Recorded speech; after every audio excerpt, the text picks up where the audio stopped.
Hello and welcome to the Haverford Sports Media broadcast of today's girls soccer game. I'm Quinn Nguyen, joined here by my co-broadcaster Brendan McNichol, and we are excited to bring you this matchup between the Downingtown West Whippets and your Haverford Fords. Quay, how you doing today? I'm good, Brendan. How are you? I'm good. We're ready for this interesting out-of-league matchup for the Fords against a tough Downingtown West team. Yes, and the game is underway as Alyssa Seavey sends that ball downfield. Deegan Mack running onto it. Yeah, like you said, Brendan, not really sure what exactly to expect out of this game as it is an out-of-league matchup. The Downingtown West team coming into this game is 5-2-1.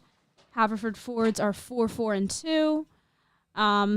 Again, you have to take that all with a grain of salt because these teams have played against different competition. And right there, Alyssa Seavey nearly sends that into the net off a free kick.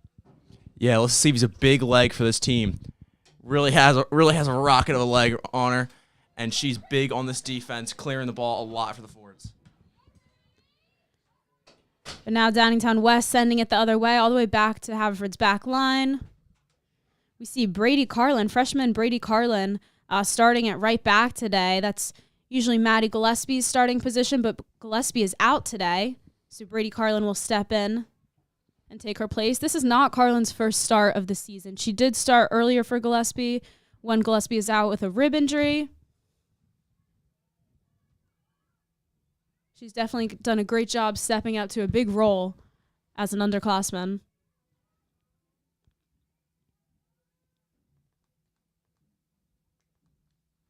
Yeah, this is a really young team. Although they have some very influential seniors on this team, they have a few young stars, including Carlin. We also see the Fords playing in a relatively new formation today with a diamond in the midfield, a 4-4-2. And yeah, that middle four looks like Gabby Campbell playing holding mid and Grace McGeoch attacking mid. And one thing I think they're probably want to go for a little more of an aggressive formation today is probably because they've struggled putting the ball in the net. Although they've only really given up a few goals every game, they're really struggling putting the ball in the net, and it's leading to a lot of overtime losses. Yeah, definitely. The past few games for Haverford have had some disappointing results for the team. They're coming off of a 1-1 tie against Springfield. That's not necessarily disappointing. But before that, an overtime 1-0 loss to Strathaven. Before that, another 1-0 overtime loss to Harriton. And before that, a 2-1 loss to Conestoga. So out of the past 4 games, it's been 3 losses and a tie. Definitely not what the Fords were hoping for. So they look to turn their season around with this game today. And it seems to me that the team is just fed up with these losses and overtime ties. I think they're ready to get back on the winning path. Definitely. After that Strathaven overtime loss, the team did have a meeting, tried to regroup for the Springfield game. That was after 3 losses. And after that meeting, they turned things around slightly with a tie against Springfield. So we'll look to see if they're now back on track and will come out with a win today. I think one thing that this team certainly struggles on is placement of through balls. They try to lead each other, and sometimes they leave it a little short. But as we're seeing here, they're moving it right now.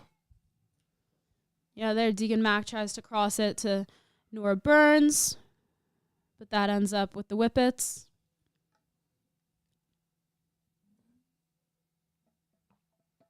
And I think one thing they kind of ignore is maybe like a shorter cross, maybe leaving it about the top of the box instead of trying to put it right on the doorstep of the goal. Because a lot of times defenders will just knock that away or goalies will make plays on it. Tessa Wiedemann sprinting back on D. She'll clear that outside.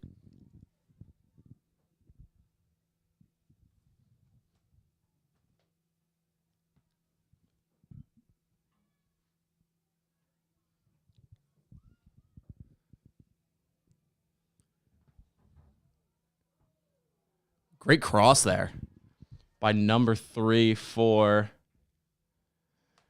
the Whippets. Yeah, and that's cleared out by Mary McGeoch. West will have a corner now. First of the game.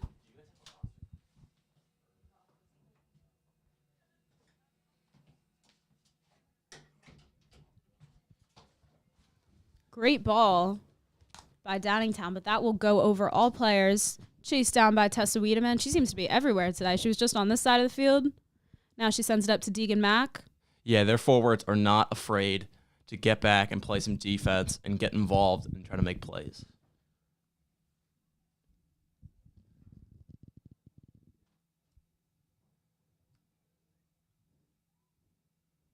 And there, like you said, Brendan, another maybe attempted through ball that just went straight into Downingtown's back line. Yeah, I think placement's something they often struggle with. Although in this game they haven't really possessed the ball, as we saw in the first half of their last game. They struggled with the possession against Springfield, weren't able to possess the ball in the first half, but in the second half they came out and they dominated time possession, really only leaving Springfield about 3 minutes with the ball.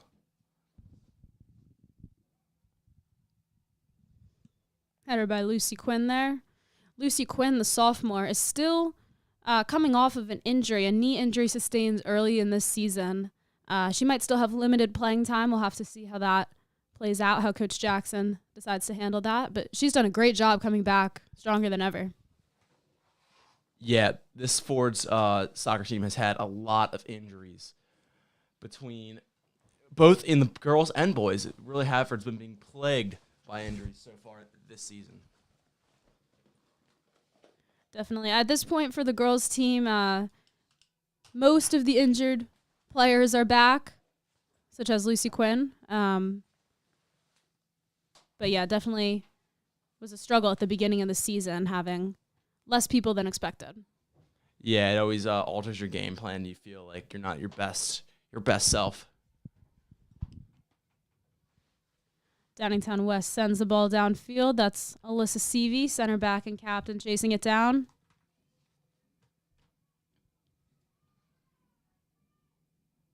And Molly Carpenter will get that ball out.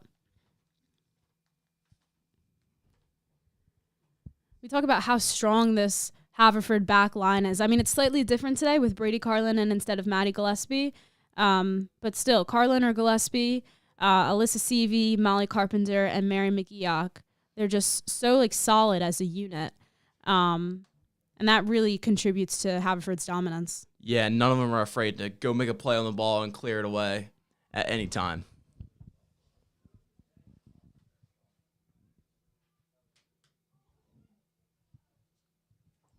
Bit of a stumble there.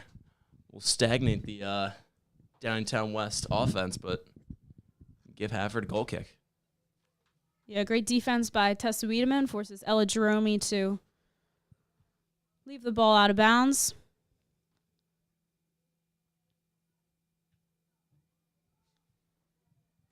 Alyssa Seavey on the goal kick. We've seen how she can really boot the ball. I mean, she almost scored really early in this game off the free kick. Yeah, last game against Springfield, she almost had too much of a leg and was just putting even too much on the ball and putting it out of reach of her own offenders, just clearing it 10 yards past the goal. Lucy Quinn with a lot of space in the midfield, and she will send the ball. Tries to hit Deegan Mack, but that will be cleared by a goal. Oh, it looks like that was offsides, actually. Yeah, I think she had a little bit of just by a little bit. Good call by the official.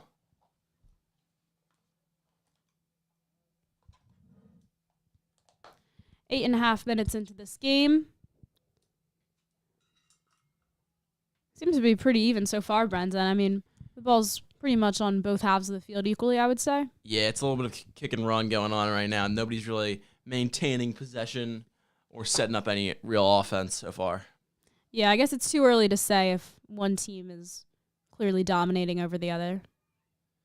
Although I would say that Downingtown West has probably had the ball on the Haverford side of the field a little more. Ella Jerome sends the ball, but that's a little too far. That's picked up by sophomore goalie Jordan Karp.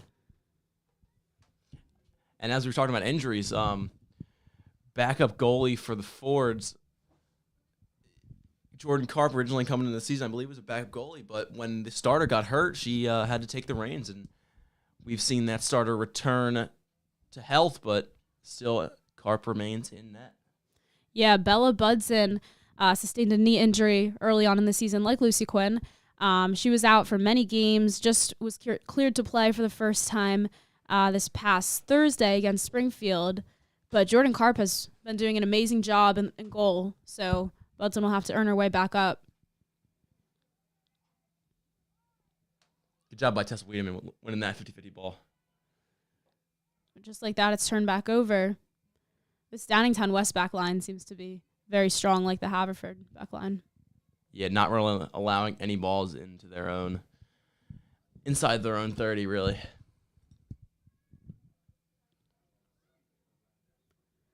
Sophomore Gracie Donadio is subbed in for sophomore Gabby Campbell at holding mid. And that attempted cross will go out. Alyssa Seavey will take the goal kick.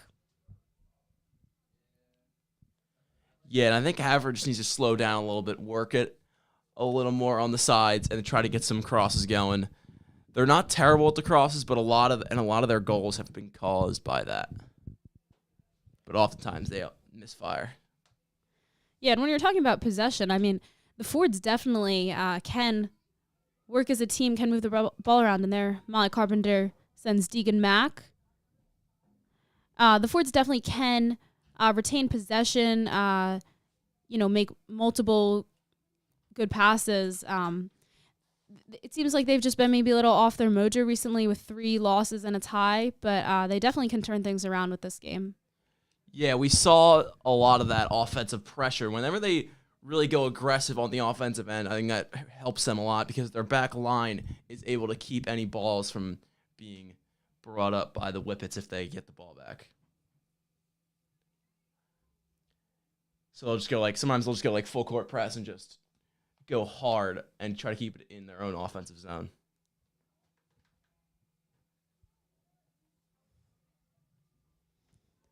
Grace McGeoch with the shot on goal. It's just a little left. And I think one thing this team really struggles with is a lot of times they just shoot to shoot instead of taking the best shot possible. I think a lot of their shots are just like dribblers they didn't get full contact, or they really don't have a good opportunity, so they just kick it away. And I think maybe they should just relax it a little more.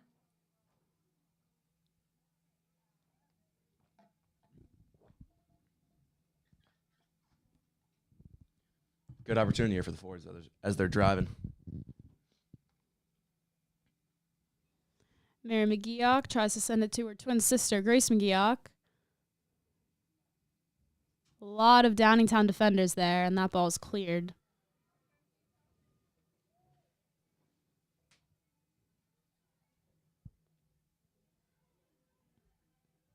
Alyssa Seavey with some time. Oh, not anymore.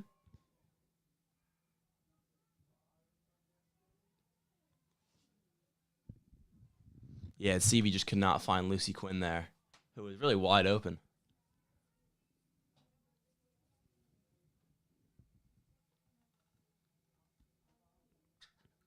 McGeoch to Deegan Mack.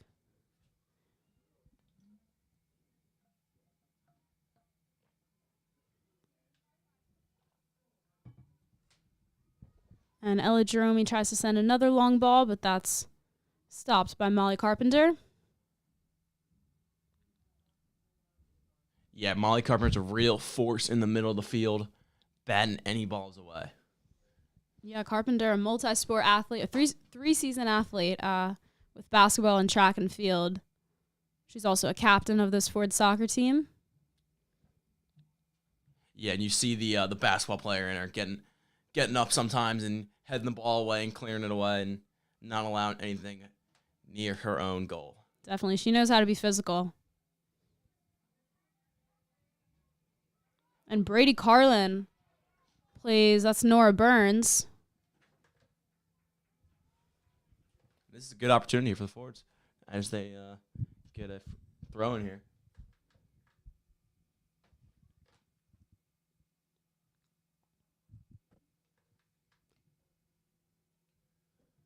Cleared by Ella Jerome.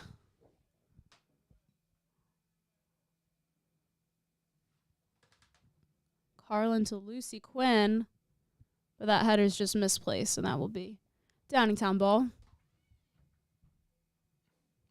Yeah, and again, something that they don't have a presence of mind, have a little more composure with the ball. One thing, I'll talk about the boys soccer team here for a minute because I've covered a few of their games, and a lot of things that impress me with a specific player, Legend Russell, is the composure. And I talked about it with a few people. The composure he has with the ball and being able to distribute, and less about like getting tensed up when you have the ball and just being comfortable with the ball.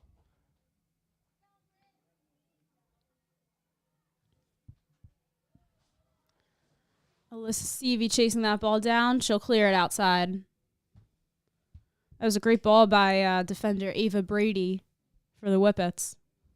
Yeah, great move there, clearing the ball out, not letting Downingtown continue to press you. Yeah, Seavey being a four-year varsity player for the Fords. She knows when to clear the ball outside versus when to send it up, when she has time and can take a few touches versus when it's a one-touch kind of play. I think that was the right decision there. Yeah, and that was a solid look there from Nora Burns. They just couldn't. The Whippet defender just got to it before she could.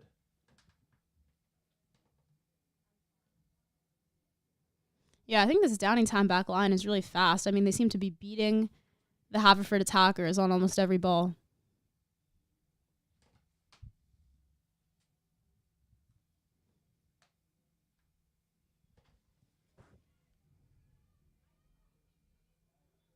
"24 minutes to play in this first half." Surprised we didn't see a foul there. There was a little bit of a physical shoving match going on. Yeah, but I mean, that's where we see, as Brady Carlin starting as a freshman this game, that's where you gotta kind of toughen up playing against people who are up to 3 years older than you. Yeah, that's tough to ask. It's a big adjustment learning the varsity game, and especially learning the limits of like how physical can I be, especially in soccer. Depending on official to official, sometimes they'll let you play a little more.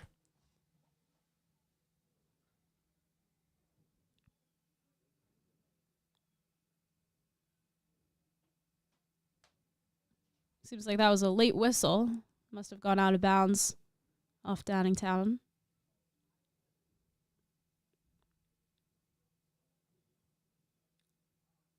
Grace McGeoch. Looked like maybe she was looking for Wiedemann. That goes straight into Ella Jerome.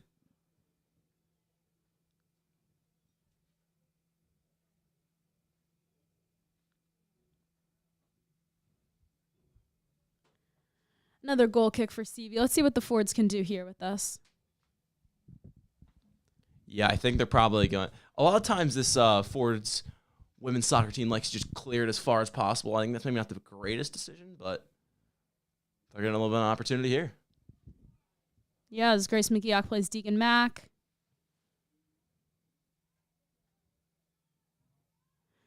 But yeah, Brendan, I do have to say, it seems like Downingtown has been controlling the ball more than the Fords, and there, a shot on goal. And a huge missed opportunity. She had a great look and just could not put it through. She slipped a little bit, I think. Yeah, that was Morgan Campbell. Looked like a left-footed shot. Maybe her non-dominant foot. Just off the mark.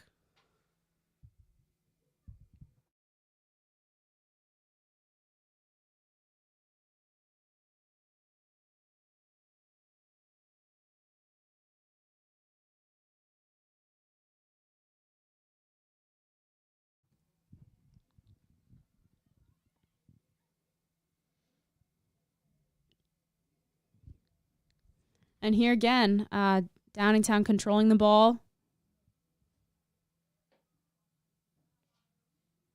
Molly Carpenter goes down.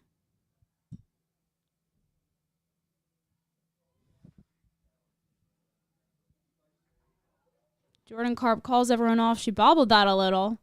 Yeah, that was a little scary, but she controls it. Yeah, that was a little scary, and especially with two Downingtown West players coming at her, trying to make a play on that ball. Jordan Karp bobbling it a little bit. I think that might be her first save and first punt of the game. Although Downingtown has controlled the ball for most of the game, there haven't been too many shots on goal, and those that have missed the mark. Karp hadn't really had to do anything up until then.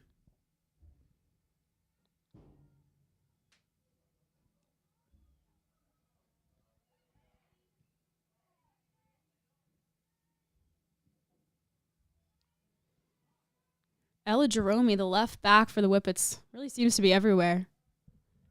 Yeah, she seems to be a do-it-all player, going everywhere, up and down the field, trying to do it all.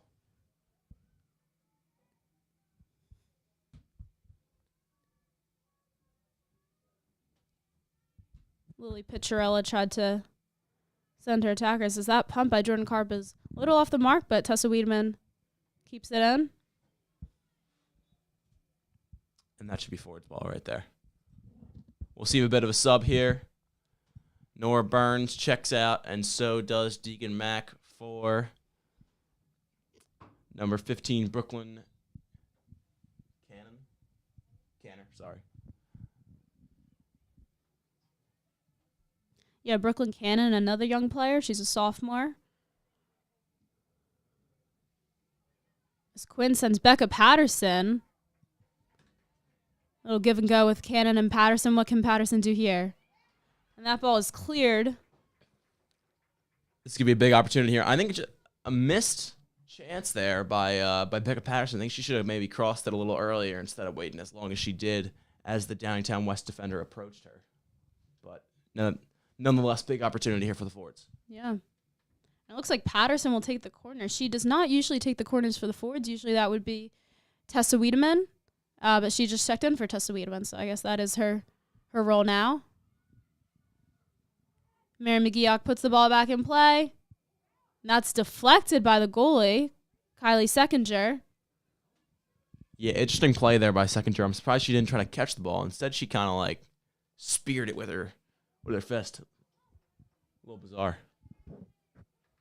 Yeah, I guess in the moment that worked, but the forwards definitely could have put the ball back in the net. Easily capitalized on that if a player was in a different position.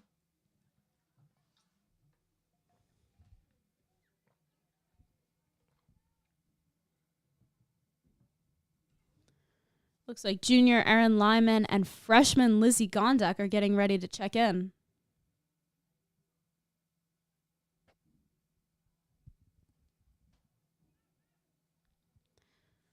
This Ford's girls soccer team has a pretty deep roster.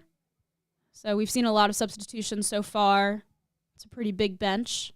Yeah, very different from what we see on the boys' team, which often really just rides about just 12 players. Doesn't really try to make too many subs. Center back Molly Carpenter gets fouled there. Looks like she'll walk it off.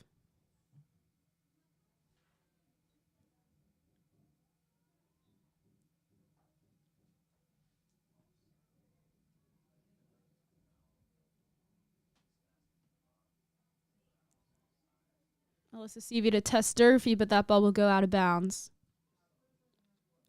Tess Durfee, returning from a torn ACL last season. It's great to see her back this season and, playing, doing well. Yeah, shout out. HSM's very own. Yeah. We love to see it.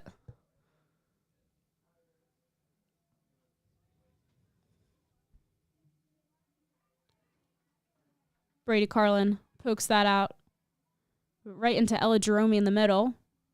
West still in the danger zone.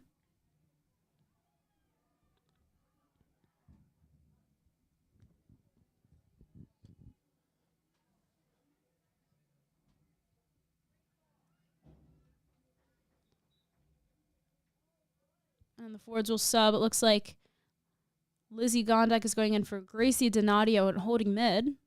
So that holding mid, we've already seen Gondek's now the third player to play in that position. Yeah, they continue to sub people through. Don't need anybody getting too tired. Get fresh legs in. Yeah, and like we mentioned, that's kind of a new position for the forwards team.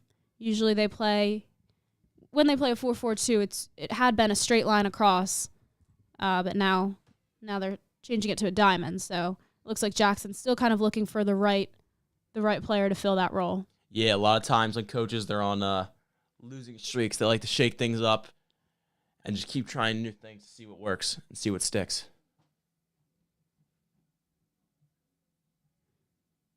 And again, when Jackson changed this formation slightly, the team went from 3 losses to a tie, so maybe that was the right move. And, yeah, we'll see if they can come out with a win today. Maybe. As we have 15 minutes to play in this first half, still 0-0.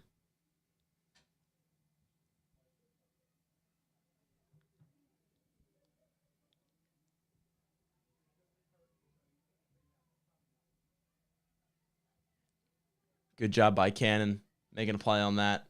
Trying to keep it Haverford ball. Brady Carlin sends Becca Patterson. Jerome will clear that outside. Patterson to take the throw. Patterson, another multi-sport athlete. She is a lacrosse commit to the University of Scranton. This Ford soccer team is definitely full of athletes, not necessarily just soccer players, but athletes. Yeah, they're certainly an athletic bunch. A lot of these girls are all three-sport players. Between Molly Carpenter, two-sport athlete, and Becca Patterson, Tessa Wiedemann, and Tessa Durfee are both three-sport athletes, along with many others. Yeah, when we interviewed Molly Carpenter earlier this season, we asked her, like, as a three-sport athlete, what makes Ford soccer so unique? What makes it so special to you? And she said the main thing is preseason. It's a really special time that is unique to fall sports because there's that summer period where you can work out with your team before the school year. And the team really bonds, practices, but also bonds as a group and a unit. And that's what she loves about Ford soccer. Yeah, because in that time, in mid to late August, it's really all about the team. You're not really focused on school or anything. There's nothing much else going on. Summer's kind of dying down, and you're really just focusing on your fall sport. And I think a lot of teams bond that way.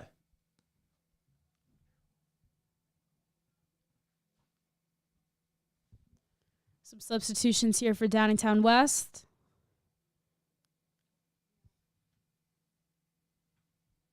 Thirteen minutes to go in this first half. Tess Durfee sends Brooklyn Cannon. Sends it back to Kylie Seconder in goal.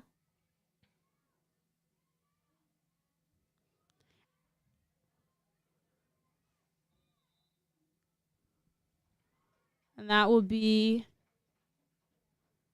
I'm not sure exactly what the call was there, but Fords will take a free kick. Yeah, this game has been mostly back and forth so far. I mean, like we've talked about, neither team has retained possession for too long. Whether that's a function of poor offense or strong defense, or both.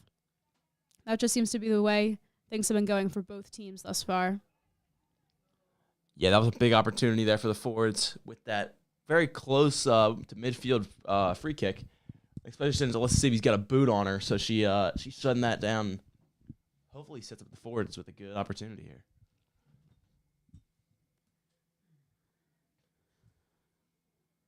Carlin's still in the game at right back.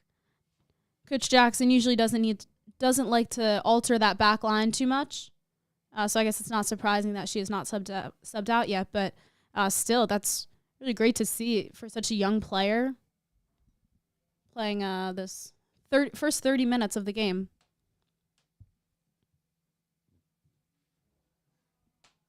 Yeah, it's also nice to see all these defenders and midfielders getting up and really getting involved in the offense.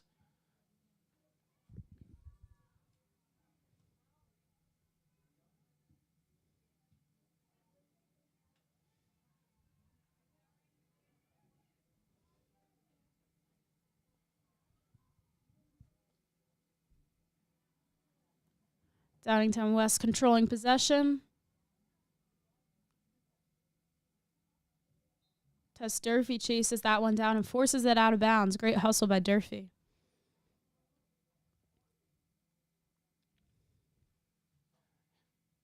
Yeah, it's going to be interesting to see if anybody can break through and end this current stalemate. Because really, we haven't seen anybody really make any pushes towards the goal and pose any real threat to any goalies. Yeah, there really haven't been any near shot attempts. I mean, honestly, the main one that I can think of is Alyssa Seavey's free kick very early on in the game. That must have been just like 2 or 3 minutes into the game. That bounced off the side post, I believe. That's probably the closest we've seen for either team. Yeah, except for that, the goalies really haven't been threatened too much by any offense. As Alyssa Seavey pokes that one out of bounds.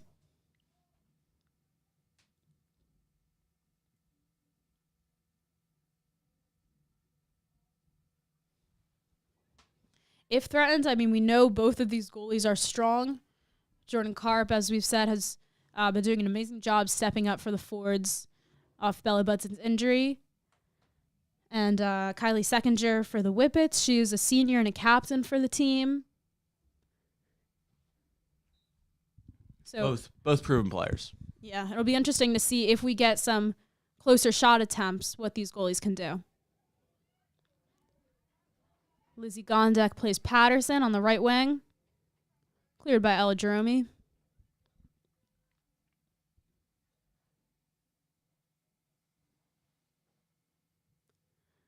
It's great to see Lizzie Gondek getting some playing time early on in this varsity game. Not necessarily early on, but first half. Gondek is a varsity and JV player. So it's great to see her get in so early.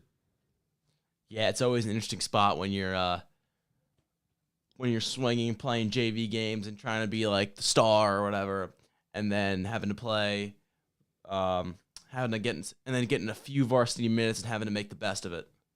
But yeah, I'd say she's made the best of it so far in these minutes. It's an interesting change of play, change of pace though, more physicality, better players all around. Definitely.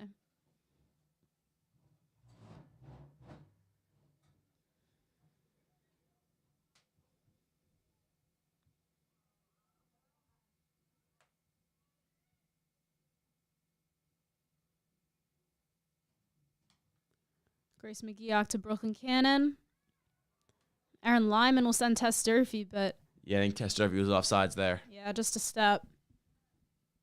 The Fords have got to make sure they stay even with that last defender and really take advantage of any through ball they can get, because this has really been a defensive game so far, so any offensive opportunities either team gets, they've got to take advantage of.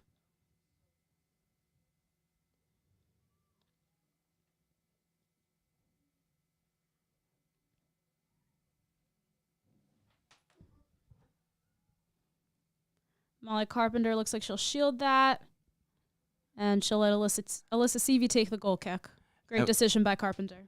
And with a lot of these passes, like we just saw with Durfee, like you just got to eliminate mistakes like offsides. You know, it's very cut and dry. You can see, and you just got to eliminate mistakes. I said in the football game last night, mental mistakes will get you killed.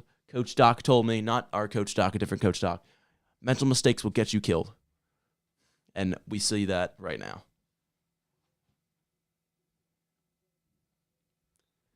Just out of bounds there from Mary McGeoch. We have just 7 minutes to play in this first half. Some substitutions here now for the Fords. 3 starters back in.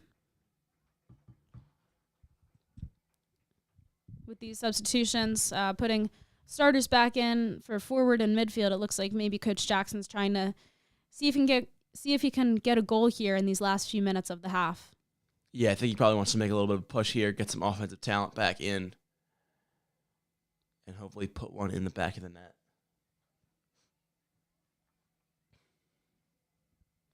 Yeah, but I mean, so far the problem hasn't been shots or shot selection. It's really just been like, the ability to get shots, the ability to take shots, because the ball hasn't been too close to the goal in general. So I guess that's on the midfield, on the defense. Yeah, the game's really getting played right now between the 30s, just right around the midfield. Nobody's really making any pushes into the other team's box, except for a few pushes by Haverford and now a push by Downingtown West.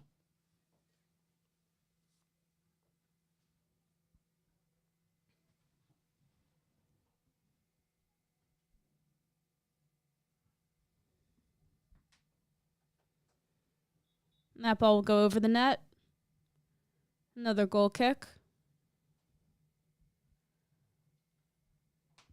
Sophomore Gabby Campbell back in for Erin Lyman. Campbell started the game, but hasn't played too much since. Campbell, like Tess Durfee, is returning from a torn ACL last season. This is her first season on the high school team, so it's great to see her doing so well, getting some minutes, getting some starting minutes. Yeah, it's tough when your career is plagued by injury, and you lose a lot of that experience that you gain as a younger player playing varsity. And it's interesting to see now, making freshman mistakes as a junior.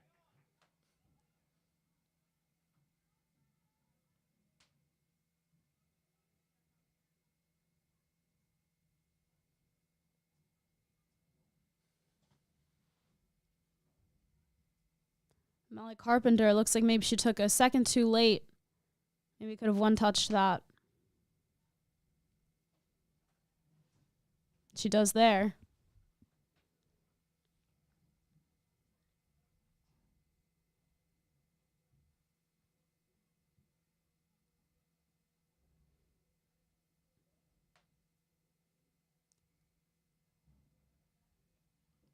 And we continue to see the game getting played right around the 50. Just no consistent pushes from either team.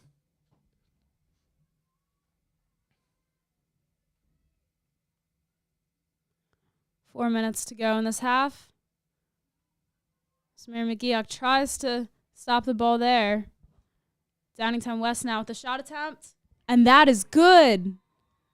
Wow, what a shot. Just hit the back corner of that net. Probably nothing Jordan Karp could have done about that. Talk about a good shot. Yeah, that was an unbelievable shot by number 1, Haley Sword, putting it top shelf on Karp, and Karp just could not get a hand or make a play on that one. And Downingtown West strikes first.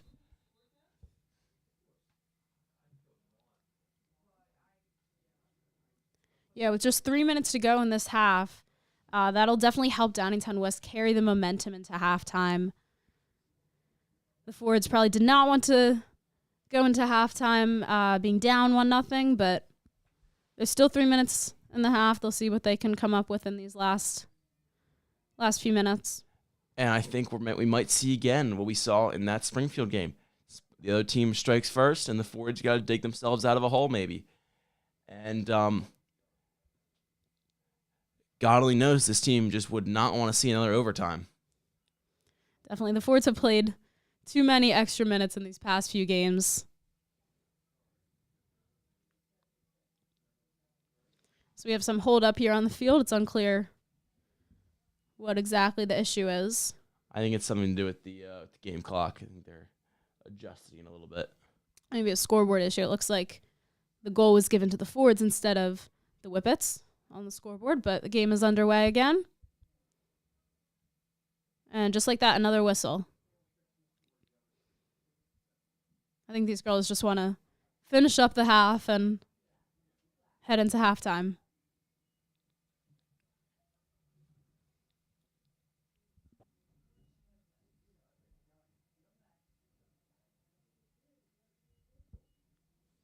Yeah, I think it's a scoreboard issue. Yeah, we saw a scoreboard issue in the last game, too, with it just turning off, so. Decino, we might need a new one.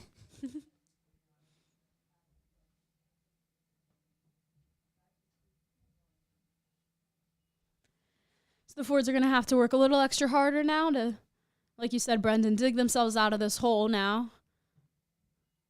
Yeah, I think this is been a common issue with the Fords. They get down a little early and they have to give it really all they have. But I think that's been good for them. Like last game, we saw them show up in the second half. I think after Jackson gave him a little bit of a talk, and he put his team to work and really had them pressing, like just playing some team soccer, total football, and just pressing on offense, scoring goals.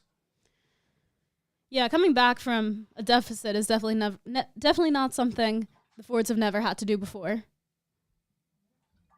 So 1-0 is not too difficult to come back from. No, not at all. It's nothing crazy to ask of, but can the Fords break out 2, or can Downingtown West put this one away? Yeah, the issue is not going to be just scoring goals, but also maintaining a strong defensive presence and, not letting any other goals add to the deficit. Yeah, in the last game, they brought up Molly Carpenter from the back line and had her play some forward, and she actually scored the game-tying goal. And the back line was actually able to hold it together as she went up to play offense. But I don't know if they want to keep her there in the second half, too, if they even go 1-1, and maybe they just keep her up there and allow her to keep playing and maybe score another one.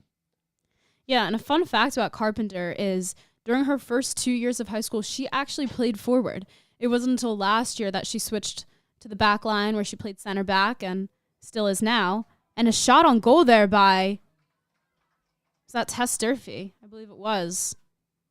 That was deflected by Seckinger, and that will be a goal kick. Or, I'm sorry, a corner kick.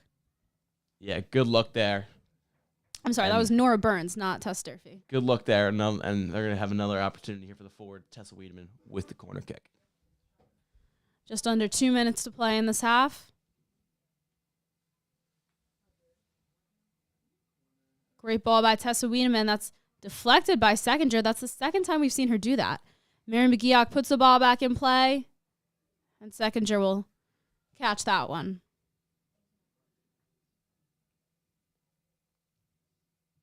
Yeah, that does seem a little dangerous how Seckinger doesn't catch it and instead kind of hits it, spikes it, like you said. Yeah, she's like spearing the ball, and I think if it have for defenders in the right place at the right time, and they can just easily capitalize on the interesting choice of clearing the ball by Seckinger.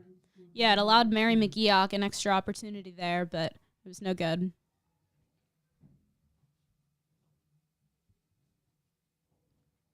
One minute to play now. Alyssa Seavey on the goal kick. On the sideline, we see here Bella Budson warming up. Looks like maybe she'll play the second half in goal. I'm interested to see what Jackson's decision there will be. Yeah, I think we talked about earlier, just like shaking up, getting a new outcome. Just going to the drawing board maybe a little bit. I think it could. Not that Carper's playing a bad game. I think that was a tough shot. But it does allow for the team to get fired up maybe. It goes, oh, you know what? Like, we got to wake up and do something about this. Yeah. Yeah, I wouldn't say she's been playing a bad game at all. I mean, that one goal was really her main shot faced. There hadn't really been other close ones anywhere where she had to make a diving save or a leaping catch. It was just that goal, and there wasn't too much she could do about that. But what it does is that it allows your team and your defense to get fired up and go, you know what, we got to step up right now. It actually happened in lacrosse season. We our star young goalie, Wade DeVitas, we had to pull him in one of our games. We came back and won on a last-second goal, and we actually pulled him at halftime because our coach wanted to like light a fire under us and maybe wake us up a little bit. Not that he was having a bad game, but it was just to wake up the team. Yeah, maybe a slight change is what this team needs to turn things around this game. And we'll see if Bella Budson can bring that. And it looks like that will wrap up the half. There were some scoreboard technical difficulties there again, but we are now heading into halftime. Quay, are you looking for a new home? I'm not, but go on. Wagner Real Estate will help you find the right home for you and your family. The real estate professionals at Wagner are Havertown locals who have passed down the real estate savvy through 4 generations. Call 610-446-2300 to set up a consultation with Wagner Real Estate today. Thank you to our sponsor at Wagner Real Estate, and we will take a quick break during this halftime and be back with you shortly.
And we are back for the second half of this game. Currently have a score of Downingtown West 1, Haverford Fords 0. We're excited to see what this next 40 minutes of play will bring. Yeah, it's going to be interesting how the Fords respond after a late in the half goal by the Whippets. And I'm going to throw it back to the last game, the Springfield game on Thursday night. The girls responded very well after a Springfield goal late in the first half. Similar to this game, I think that they could blitz them in the second like they did Springfield. Although they were only able to put the ball in the net once, they generated a lot of opportunities for themselves. Yeah, I agree. We've definitely seen how this team can turn things around at the half. As there, Alyssa Seavey attempts to shield the ball, but that ball will be kept in, and now it's just a throw-in. Yeah, interesting play. Great play there by the Downingtown West forward. Not allowing Seavey to just cover it up and let it roll out of bounds, making a play and making her clear it and keeping it in their offensive zone. And that ball there, I'm not sure if that was an attempt on goal or an attempt to send number 15 for the Whippets. Number 16, I'm sorry. Seavey with the goal kick. So, Brendan, like we were predicting at the end of the first half, we have Bella Budson in goal for the second half. This is her first game back since a play day at Abington High School early in the season. And here, Deegan Mack, shot on goal, and that is good. What a Deegan shot. Mack with the goal. Wow, what a shot. Left-footed. Hits the right corner of the net. Great placement. Yeah, just a few inches right, and that would have missed the goal, but that was perfect placement. Yeah, great job by Deegan Mack taking the ball all the way herself. No one between her and the goalie. Putting it through when she had the opportunity. And the Fords, and we are all knotted up at 1-1. Yeah, that was just not even 2 minutes into the half, and the Fords have tied this game up. And like I said, I think the change of Butson, although it's not going to be huge for the offensive end, it does light a fire under your team, and it makes them wake up and go, you know what, we have to play better. Yeah, that's just such a huge momentum shift with that goal by Deegan Mack, really setting the tone early on in this half. That's exactly what the Fords needed. I don't know what Coach Jackson said to them at the half, but whatever he said, the Fords really took it to heart.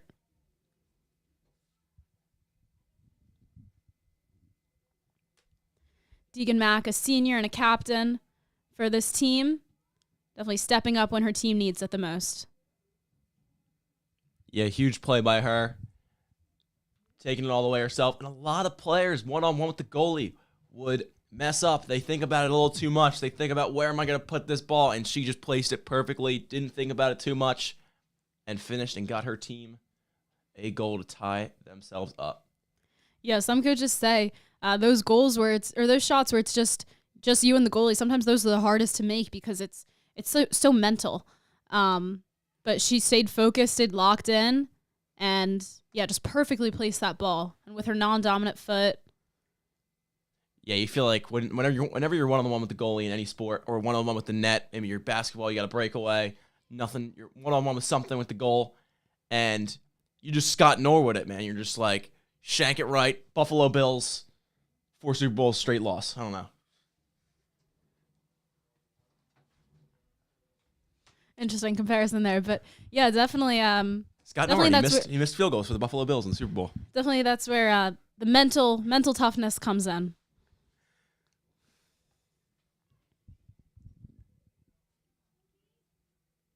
Deegan Mack with the cross there.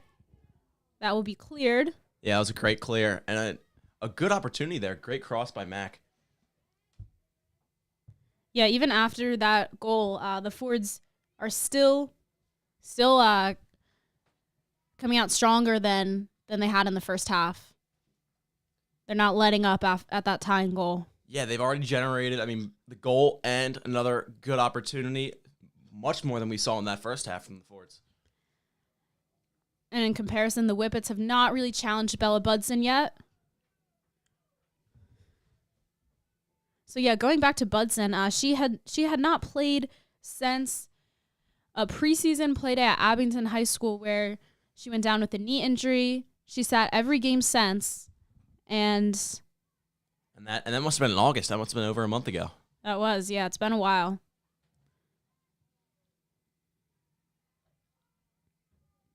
Maybe playing just one half for her first game back is a good way to ease back into the rhythm rather than playing a straight game.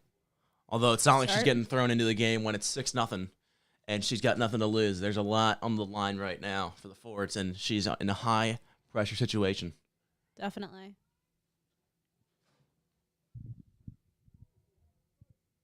Deacon Mack got a little tripped up there. The ball goes out. That will be a goal kick for the Whippets.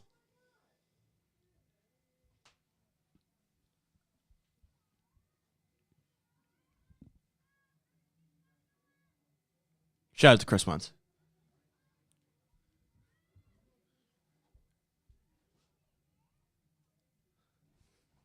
Guy thinks he's tree now, just strolling in whenever he needs.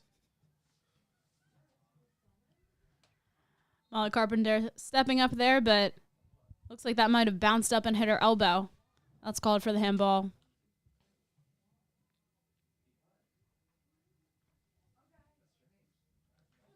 And this is the first real opportunity here for the Whippets. 5 minutes into this second half.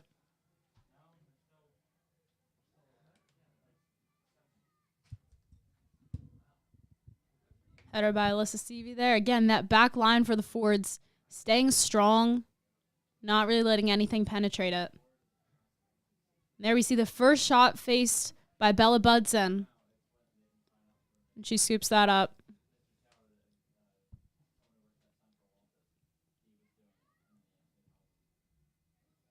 Her first punt just misses Mary McGeoch, but McGeoch will get the throw in.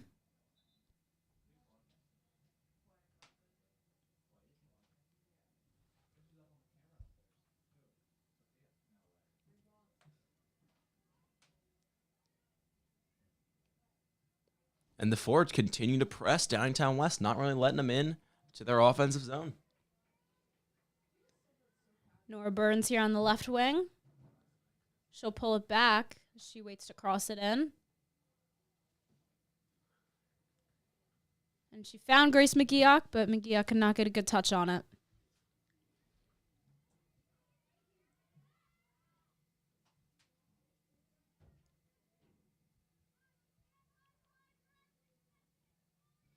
Another throw in here from McGeoch. McGeoch is known for her strong throw-ins.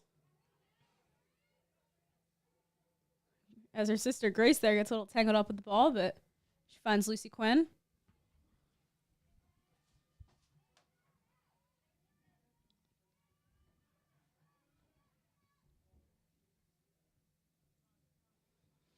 Great clear there by Molly Carpenter. Like Alyssa Seavey, Molly Carpenter has a good soccer IQ, knows when to clear it out of bounds versus when to try to keep it in play and send it up the line. Yeah, that's a big part of being in that back line, knowing when to just kick it out of bounds, clear it away, and take some pressure off your goalie and your defense.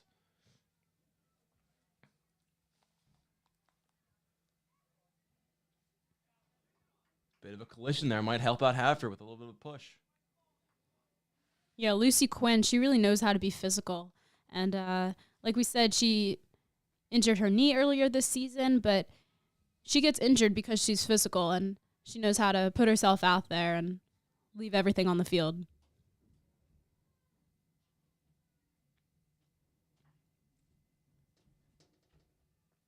We have a Downingtown West substitution before this play continues. Yeah, it looks like Ava Young checking into the game for the Whippets.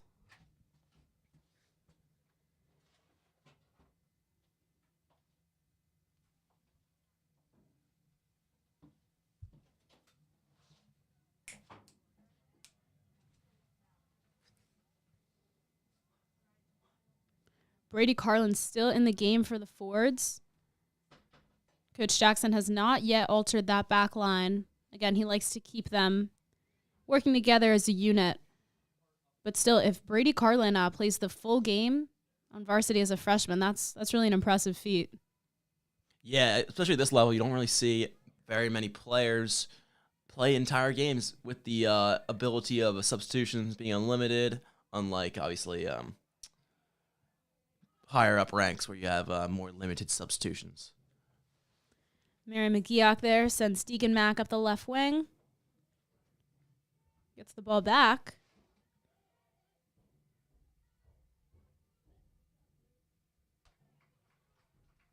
McGeoch will take the throw in. A bit back and forth there, but overall, I'd say Haverford has definitely controlled the ball more than Downingtown this half. Yeah, it's certainly been a change of pace from that first half. Haverford coming out swinging and trying to press Downingtown West, wants to put one in the net and does not want to go to another overtime game. So this seems to be a trait of the Haverford girls soccer team this season. Maybe not starting as strong right out of the gates, but really coming out of halftime if they are down and really turning things around, turning on the engines. Yeah, they haven't really thrown the first punch yet this year. I think they're taking a punch and then they realize they got to wake up a little bit and then they react.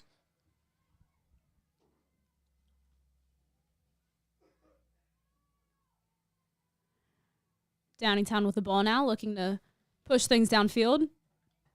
But Alyssa Seavey steps in, causes the turnover.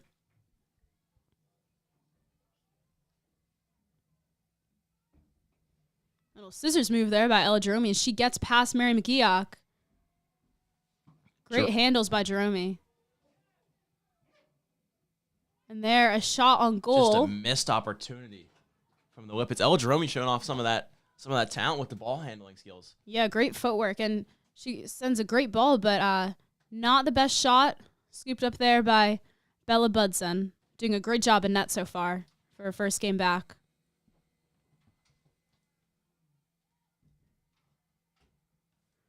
"12 minutes into the second half. Molly Carpenter chases that one out, tries to send it out of bounds, but it will actually go off of Downingtown forward Kira Dieter, and goal kick for the Fords.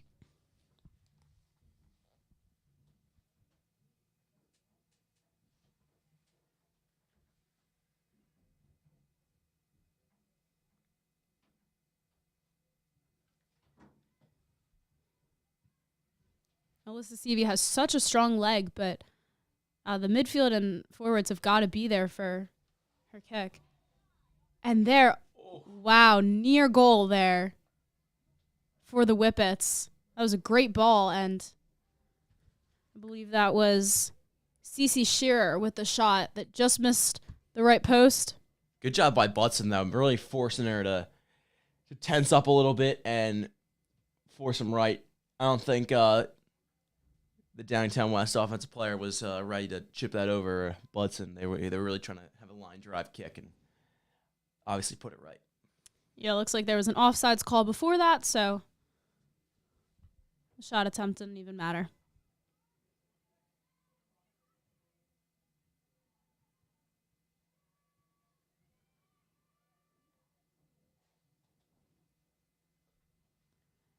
Brady Carlin will poke that one out of bounds. Almost got beat there.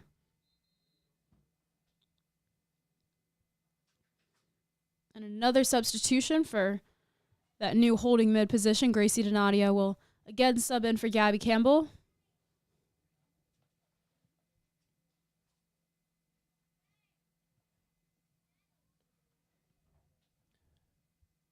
And we will see what the Whippets can do here. Finally getting some pressure on the Ford's defense for the first time in this half.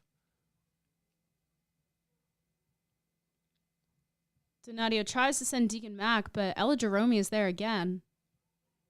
She always seems to be in the right position.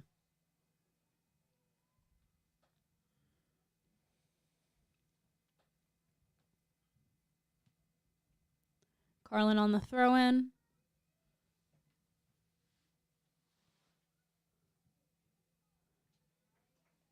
And Alyssa Seavey.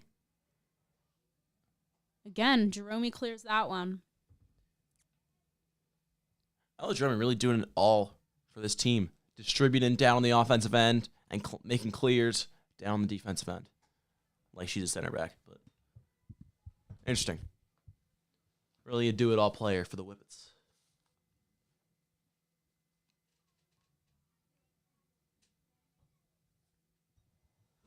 Tessa Weedman tries to send that ball back in play, and guess who's there? Ooh, me. El Jerome.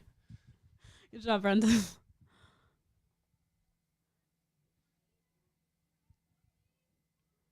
Yeah, the Fords are having a tough time penetrating that back line right now. And that might be offsides.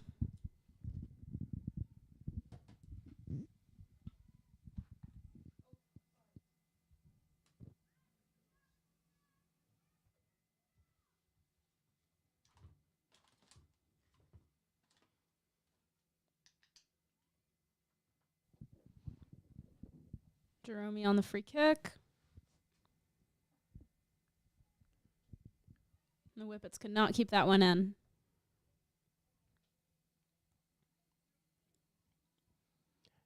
And we're in this last 2 minutes. We're seeing something similar to what the Whippets were able to do in this first half. Just their back line just stopping any Haverford advances. Yeah, back line staying strong, but they haven't really been able to advance the ball much. The past few minutes have really been in Downingtown West's half. So that's good to see for the Fords. Yeah, a big response there after that first 5 minutes of the second half by Downingtown West. 16 minutes into the second half now. Fords still seem to be mostly controlling the half.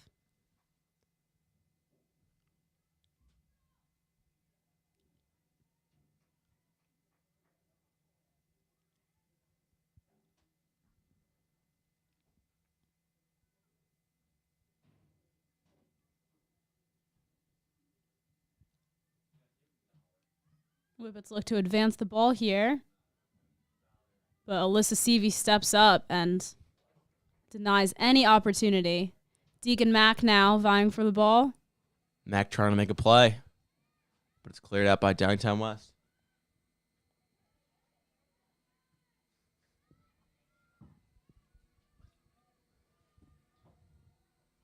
Great ball there by Grace Trabulski. Again, Alyssa Seavey's there to clear that one out of bounds.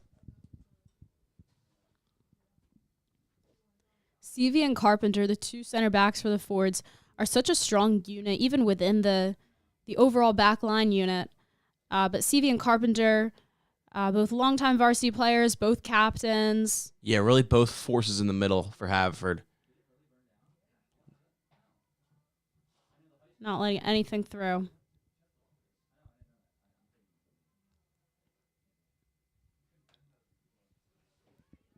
Cleared by Brady Carlin. She sends Nora Burns, another captain for the Fords.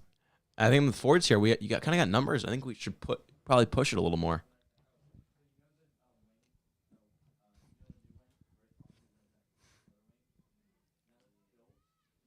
McGeoch will try to switch fields, but can't clear the center back.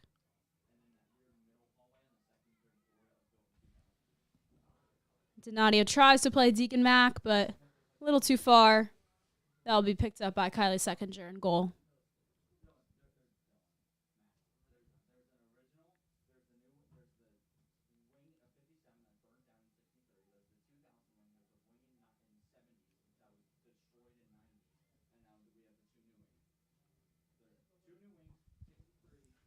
Good ball there by Ava Young, but that goes out of bounds.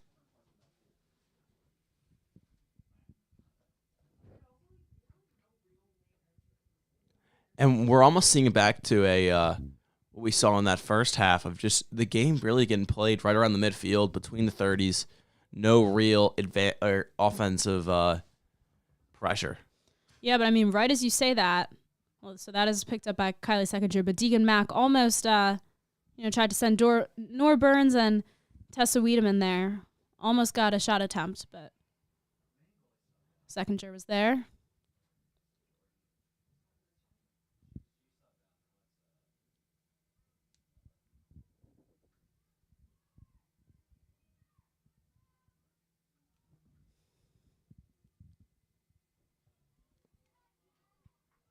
Molly Carpenter with a little bit of stumble there, but still stopping the Whippets a bit. Kira Dieter now on the right wing crosses it. Brady Carlin is there. And she blocks the shot attempt again there by Grace McGeoch. Great defense by the Fords here. Now Molly Carpenter will look to finally clear it, end this play, and she does so. And draws the foul.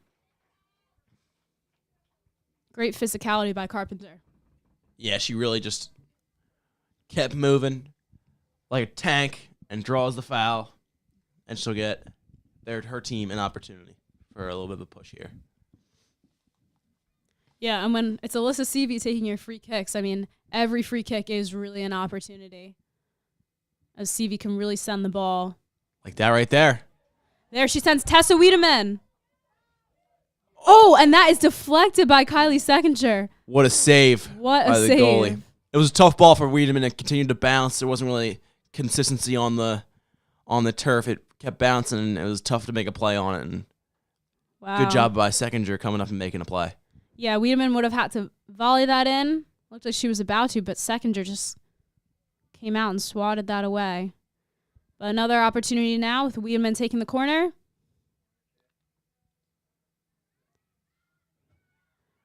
Ball gets cleared a little. Grace McGeoch is there.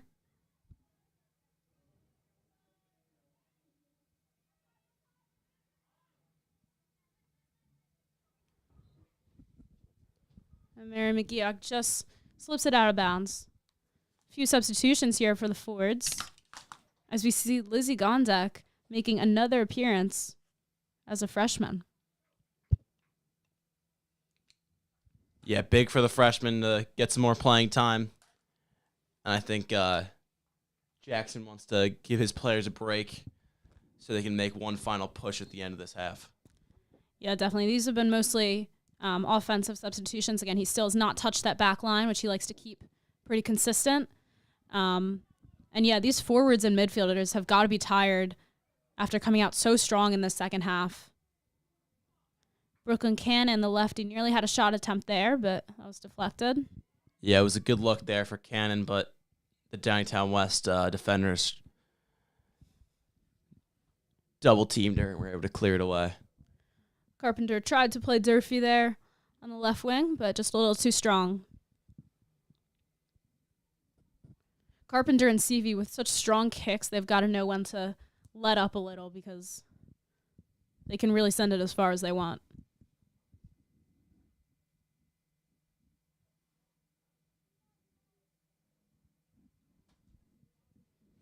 Jerome on the goal kick.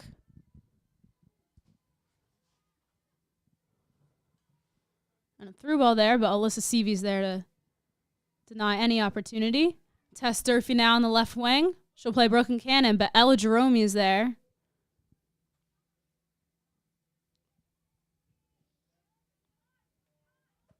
Molly Carpenter with some time now.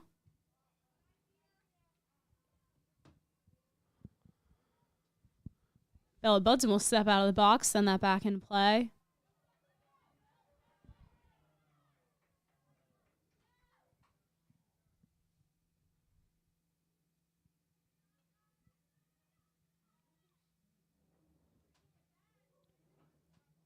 Alyssa Seavey denying any attempt to get past her and past the back line.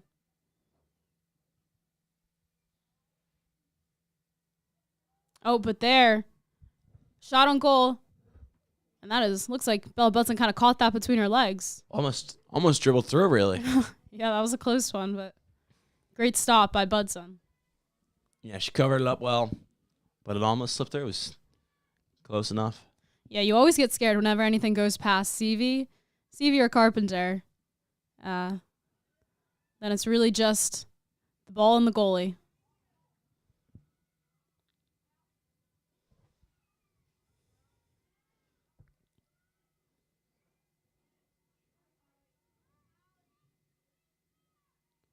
Molly Carpenter will play Becca Patterson there. These past few plays have been in Haverford's half, which makes you a little uneasy if you're a Haverford fan.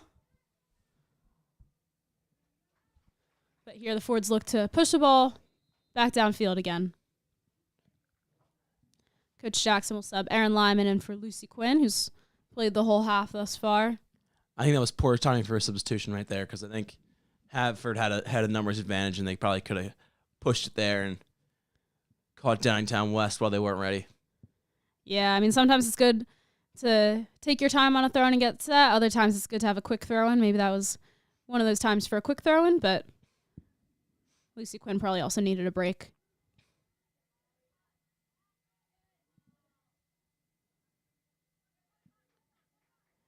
Grace McGeoch still in center mid. It looks like she is the only midfielder forward still in the game who stayed in the game this far into the second half. All others have been subbed out.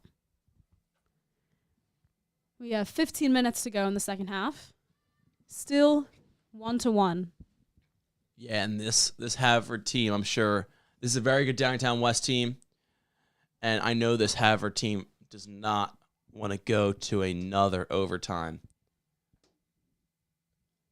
Yeah, I mean, it shows that their past few games have been competitive, but you know, that just asks overtime's asked so much of you. I mean, you come into the game expecting to play 2 40-minute halves, 80 minutes total, and when the girls are then asked to play 90 and 100 minutes, that's not really what they signed up for. Yeah, you burn the boats in the first half, and it's tough when you got to go in regular. You burn the boats in regulation. It's always tough when you got to go to an overtime because you're really just it's very taxing on your body, and you're just so tired.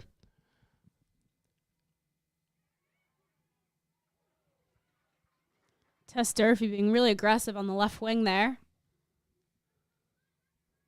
McGeoch with the quick throw in to Brooklyn Cannon.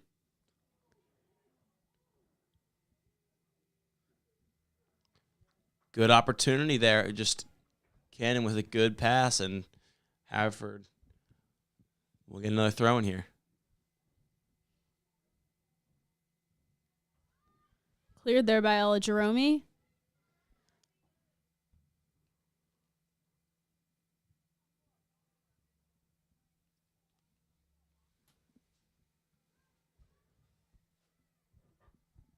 $13 minutes to go now in regulation. Still 1-1. And again, this is a very good Downingtown West team, 14th in the PIAA District 1 or District 4A. District 1 4A. While the Haverfords are 22, but it'd be a big win for Haverford if they can get this going because obviously they're currently at 4-4-2 sitting at 500, and this Downingtown West team is 5-2-1.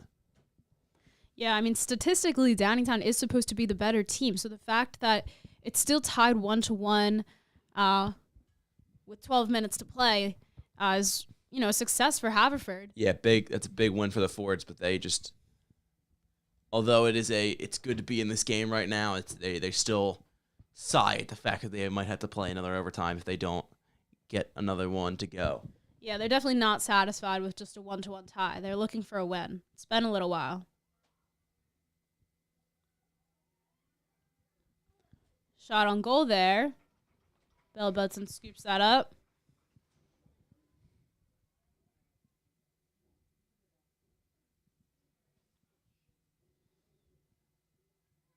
That might have been Lily Picciarella with the shot.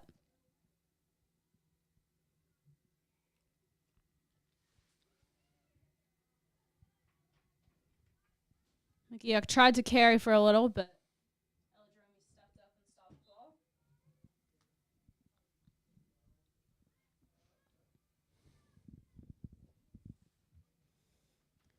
So a tie game like this, I mean, some people find tie games to be boring. I think they're suspenseful. I think they're exciting and suspenseful because, you know, you're waiting for one team to strike, one team to take over and end the game. Yeah, it's a stalemate. You can feel the tension on the field and how frustrating both teams are, just like battling and neither can get one to go. And whether it could be also like you see a show of like, wow, great defense. Like you just continue to see great defense and you're just very impressed with that. Yeah, it's definitely been a defensive game thus far. Looks like there's some uncertainty about whose throwing it is. and the referees will have a meeting of the minds, as sometimes it's referred to. And yep, it will be Haverford ball. Haverford looks like they'll get a free kick. Nope, they're on. I'm sure the girls were grateful to have a little mini break there. It's been a physical game, and it's been a long week. You know, the teams are active Mondays through Saturdays, so this is their 6th day in a row of a game or practice. That's a lot. Yeah, it's the end of what can be seen as like a marathon, having to play 3 games in 6 days. Tess Durfee chases that ball down, and she is fouled by Ava Brady. Free kick coming here for the Fords. Great hustle there by Durfee.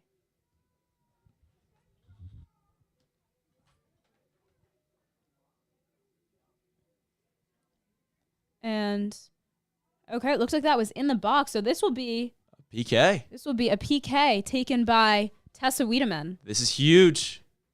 Wow, this could, with 10 minutes left in the game. I'm sorry, not Tessa Wiedemann. That is Alyssa Seavey. This is huge. I think Seavey will try to blow it past her. And she scores. Alyssa Seavey, left corner of the net, right past Kylie Seckinger. And that is huge. That is huge. Tess Durfee creating opportunities, getting fouled. And the Fords take a lead for the first time in a while. Wow, 2-1 now for the Fords. Outstanding PK by Alyssa Seavey. She's the only one you would want to take, and not the only one, but she's the one you would want to take a PK in a situation like that. With just about 9 minutes left, I think Coach Jackson will try to pack it in a little bit and try to play doing what this team does very well and play a lot of defense. Yeah, at this point, the Fords do not need another goal. They just need to pack it in. Although, you never know. What another goal couldn't hurt. Another goal couldn't hurt, but their main priority right now is defensive stops and not letting anything past Bella Budson. Yeah, no need to burn yourself, putting yourself in a bad position with formation-wise, trying to be too aggressive.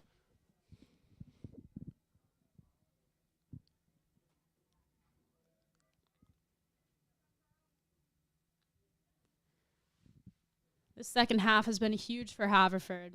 Just a complete difference from the first half, where they didn't play poorly, but Downingtown West definitely controlled the game in the first half, and the second half has been really all Haverford.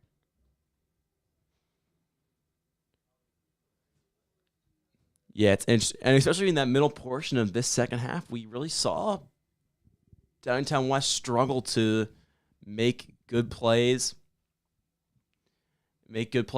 and continue to put pressure on Haverford. And Haverford dominated both the first 5 minutes or so of this half and obviously have dominated these last 5 minutes.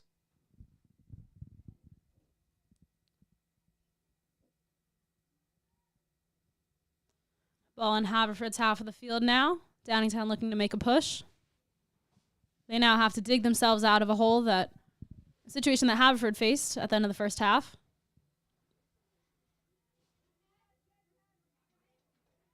Durfee going up against Ella Jerome again. And Haverford will take plenty of time to sub on and get this throwing going. Yeah, the clock is in Haverford's favor now, so they'll look to use that to their advantage. You know, if Bella Budson gets the ball, she can take her time on the punts. McGeoch can take her time on these throw-ins. They can really work to slow the game down. And that is another foul call. Nora Burns was fouled there. This is another opportunity for Haverford. Why not try to put another one in, get a little cross going, and hopefully get one to go.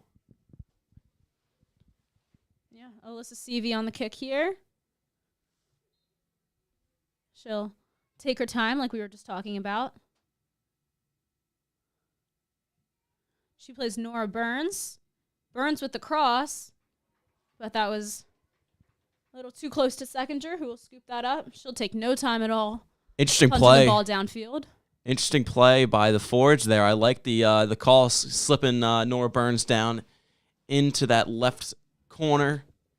She was open and she just misfired on the cross. She actually had a good look there. Yeah, definitely an interesting play, especially because with someone like Seavey, you're not expecting a ball on the ground like that. You're expecting her to fire it in because she does that so well. But obviously she can pass well as well. Quick substitution here for the Whippets.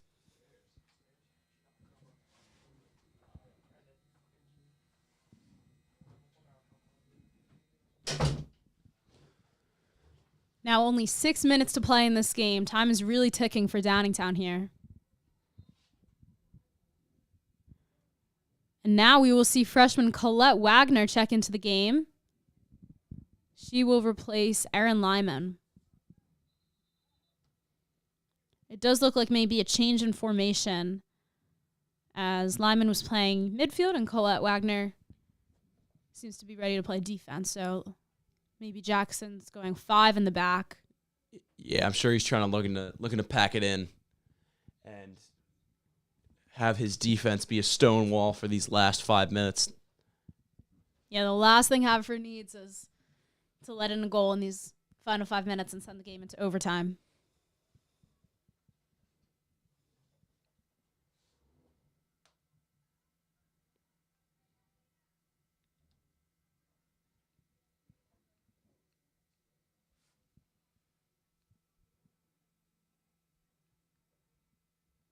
That must have been offsides there as Downingtown will take a free kick.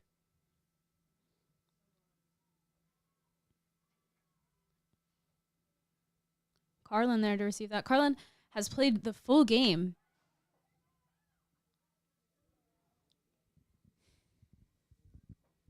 And that ball is just a little too far for Tessa Wiedemann. Another goal kick here.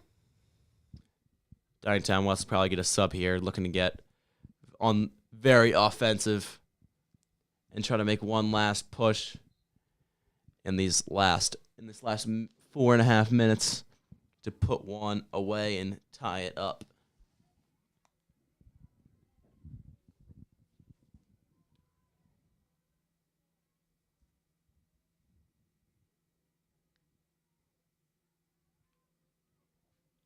The ball in these last few minutes has been mostly in Downingtown West's half. Maybe a function of switching to 5 in the back for Haverford, being able to clear any ball that comes their way. Like right there, we see Molly Carpenter send Deacon Mack. Deacon tries to play Tessa Wiedemann, but pass is just a little bit off, and that goes back to Downingtown. Yeah, and the Haverford team will be very reserved whenever they have the ball in their own offensive zone, just leaving a lot of people back and letting a few players just play offense and kick the ball around, keeping it away from Downingtown West. Yeah, no need to do anything there. Deacon Mack's already scored earlier in this game, a tying goal early in this half.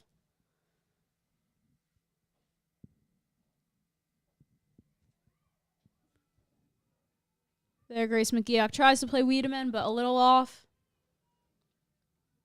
Again, that's okay for the Fords in this situation. Yeah, just keep the ball away from your own box and your own danger zone. Just keep it away from Budson.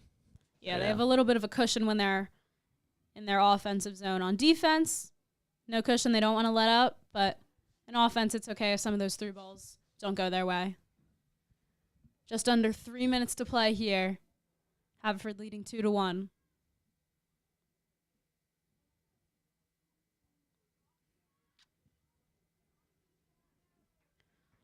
Deacon Mack to Wiedemann. Again, that's a little too far, but I'm not disappointed about that.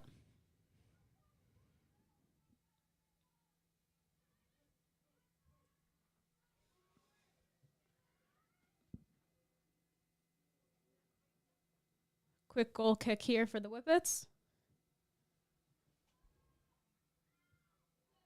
And Nora Burns is there to stop that.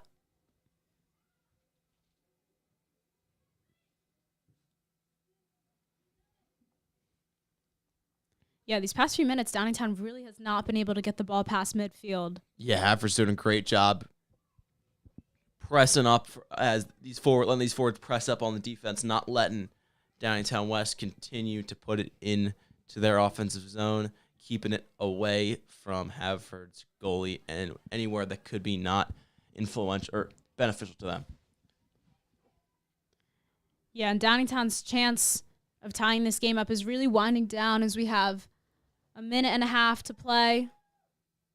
And they just can't seem to get the ball past midfield, so that would be step one. Yeah, Haverford was doing a good job just then, just kind of just dumping it into the corners, making Downingtown West go make plays on it or let it roll out of bounds after a little while, killing the clock. So as I say that, Downingtown does advance the ball into Haverford's half, but there's plenty of Haverford jerseys back here. And that shot on goal is stopped by Bella Budson. And she'll take her time with this one, with just about 45 seconds left in the game. Bella Budson has really done an amazing job this second half. I mean, she hasn't faced any too difficult shot attempts, but still she's done what she had to do. She's done her job. And especially after being out for so long, that's really impressive. Yeah, like we talked about earlier, her presence was felt. It could have lit a fire under her team and made them wake up. And they played well in the second half. Yeah, whistle there. It looks like Tessa Wiedemann was maybe called for the handball, but with just 15 seconds to play. Downingtown wants to make one last push.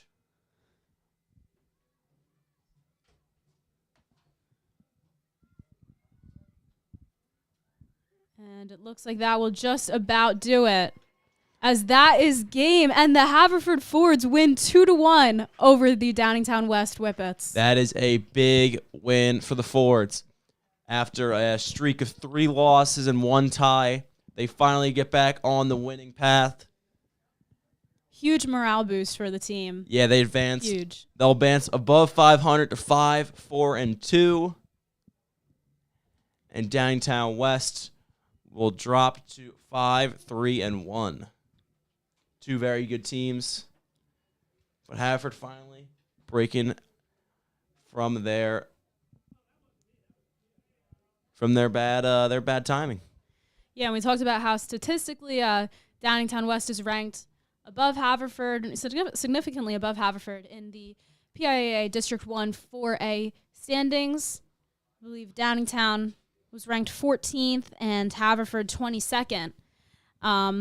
So even though this is an out-of-league game, a non-conference matchup, you could call this an upset. So that's huge for the Fords. This is a strong team. No easy team to beat 2-1. Yeah, it's big, especially for your PIAA standings, helping yourself propel to a playoff berth, which is what this team wants to do. And especially because the Fords went down first, because it was 1-0, they had to come back, win 2-0 in the second half, for an overall score of 2-1, obviously. Great comeback by the girls, great resilience.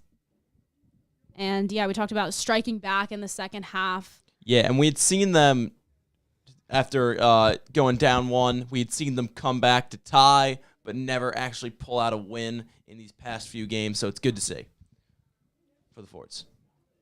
And we will take a quick break and be back in a few minutes for a quick interview with some players after their big win. Stick with us.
All right, we are back for our post-game interview with Deegan Mack and Alyssa Seavey.